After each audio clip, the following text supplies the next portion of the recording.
آج ہم بیان کریں گے مولا علی علیہ السلام نے جو نہج البلاغہ میں حکمت نمبر 135 میں ارشاد فرمایا ہے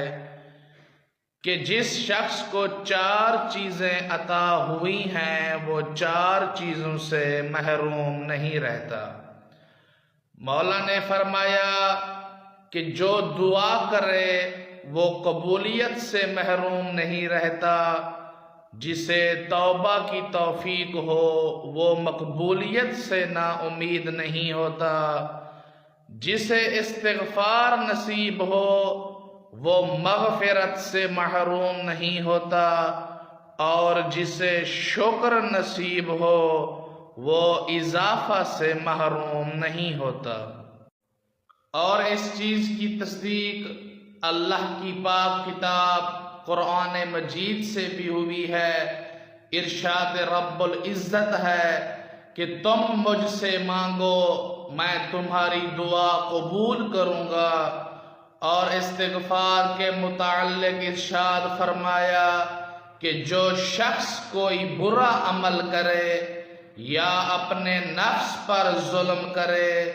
پھر اللہ سے مغفرت کی دعا مانگے تو وہ اللہ کو بڑا بخشنے والا اور رحم کرنے والا پائے گا۔ اور شکر کے بارے میں فرمایا اگر تم شکر کرو گے تو میں تم پر اپنی نعمتوں میں اضافہ کر دوں گا۔ اور توبہ کے متعلق فرمایا اللہ ہی ان لوگوں کی توبہ قبول کرتا ہے جو جہالت کی بنا پر کوئی غلطی کر بیٹھے اور پھر جلدی سے توبہ کر لے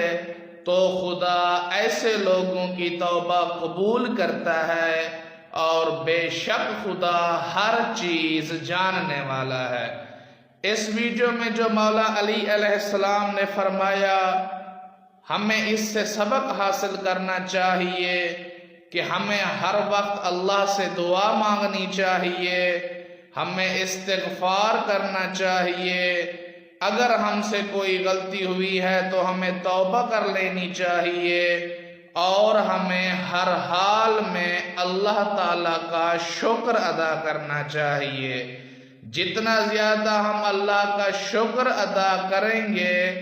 اللہ تعالیٰ اپنی نعمتوں میں اضافہ فرمائے گا۔